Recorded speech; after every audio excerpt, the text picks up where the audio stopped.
15 दिन से सीबीएसई की फजीहत चल रही है। अब इसके जो चेयरमैन है राहुल सिंह, उनको हटा दिया गया है। नए चेयरमैन आ गए हैं, लोखंडे प्रशांत सीताराम। ये कौन है? इन्होंने इससे पहले ये किस कैडर से थे, कहाँ-कहाँ रहे हैं, इसकी पूरी जानकारी आपको शुभम देंगे और उन्हें क्यों हटाया गया, क्या विवाद था, इसके बारे में बात करेंगे इस वीडियो में। शुभम। अनुभव 15 दिनों से ये पूरा विवाद चल रहा है और 15 दिनों से सीबीएसई, भारत सरकार, खास करके धर्मेंद्र प्रधान शिक्षा मंत्री, सब कोई चौतरफा आलोचनाओं के घेरे में है। लगातार आप देखेंगे कॉकरोच जनता पार्टी और वो तमाम चीज़ें भी अब इस मुद्दे को घेर रही हैं कि भाई इस्तीफा दो, इस्तीफा दो। बच्चों ने पूर्णतया माहौल बना दिया और उस माहौल का असर ये है कि सीबीएसई के जो चेयरमैन है, पहले उनको हटाया गया, जिनका आपने जिक्र भी किया, राहुल सिंह।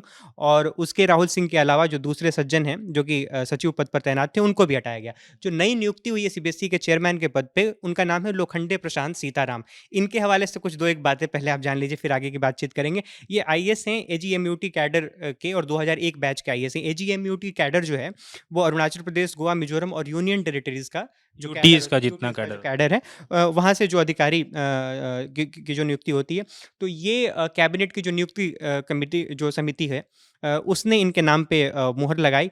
और अब 1 अप्रैल 2026 से, मतलब कि आप समझिए 2 महीने से ही लगभग, ये जो गृह मंत्रालय है उसमें अतिरिक्त सचिव थे, यानी कि होम मिनिस्ट्री में अमित शाह के अंडर में ये काम कर रहे थे। तो वहाँ से एक अधिकारी को लाया गया है क्राइसिस करने के लिए, मतलब कि जो संकट मोचक बनकर आए हैं अभी इस सरकार के लिए फिलहाल। बेसिकली क्राइसिस मैनेजर के क्राइसिस तौर पे मैनेजर हैं। के तौर पर ये सज्जन आए हैं। तो इनके बारे में देखें तो पुणे विश्वविद्यालय से इन्होंने मैकेनिकल इंजीनियरिंग किया हुआ है और मुंबई से इंडस्ट्रियल इंजीनियरिंग में पोस्ट ग्रेजुएट डिप्लोमा इनके पास है। तो इनके जिम्मे अब ये चीज़ है कि जो बच्चों की शिकायतें हैं और उन शिकायतों के बाद से जो सोशल मीडिया पे एक आउटरीच चल रहा है कि बहुत अनियमितता बरती गई, ठीक है? तो उसको ठीक करने की इनके ऊपर ज़िम्मेदारी होगी। ये ज़िम्मेदारी इस लिहाज से भी है, मोटे तौर पे ये विवाद हर कोई जानता है, लेकिन ये विवाद ऐसा है कि जब आप भी 12th में आपने परीक्षा दी होगी, मैंने भी दी है, तो पहले परीक्षा की जो कॉपी जाँच होती थी, आपने लिख के दे दी और मास्टर साहब ने जाँच कर ली। इस बार हुआ यूँ कि पहले कॉपी को स्कैन किया गया, उसको अपलोड किया गया, अपलोड करने के बाद ऑनलाइन उसकी जाँच की गई और उसका एक स्कैन एक बार कोड बन गया, उससे बच्चे बच्चे देख भी ताकि सकते थे बच्चे भी वो। देख सकें कि उनको कहाँ पे कितने नंबर मिले, क्योंकि कई बार वो री-इवैल्यूएशन के लिए डालते हैं ना, तो उनको पहले से पता हो। लेकिन यहीं पे ये हो गया कि भाई किसी और की कॉपी किसी और के नाम से चढ़ गई, कुछ के पन्ने गायब हैं, किसी की जो स्कैन्ड कॉपी है उसमें साफ-साफ दिख नहीं रहा, उसने लिखा कुछ और वो धुंधला दिख रहा है। तो ये बहुत इसमें बहुत बहुत सारी इसमें चीज़ें आई, जैसे अनियमितताएँ बरती मेरे गई। यहाँ भी बच्चों ने एग्ज़ाम दिए तो फिजिक्स में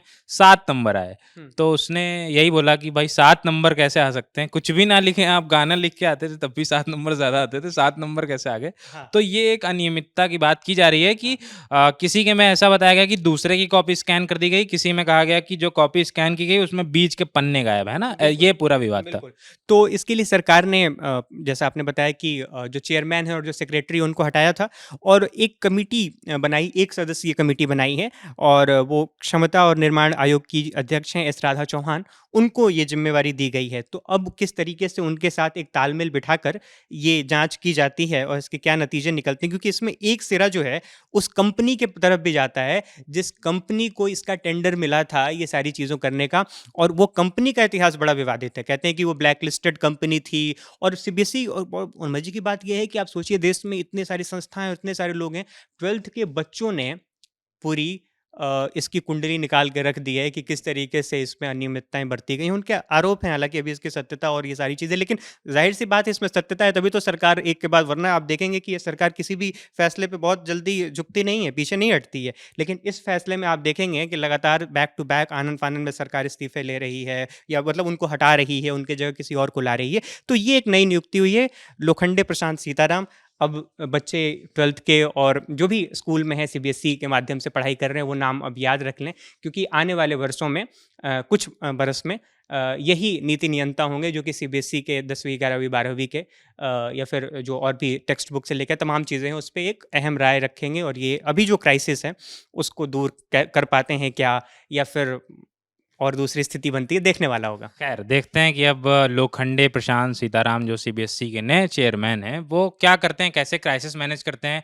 जो चीज़ें इस समय सीबीएसई के ऊपर जो लांछन लग रहे हैं, जो आरोप लग रहे हैं, बच्चे जो परेशान रहे बीते दिनों, उनको कैसे सँभाल पाते हैं इस पूरी स्थिति को लोखंडे प्रशांत सीताराम। जो जैसा अपडेट होगा वो हम आपको ललन टॉप पर देते रहेंगे। अभी चलते हैं, शुक्रिया।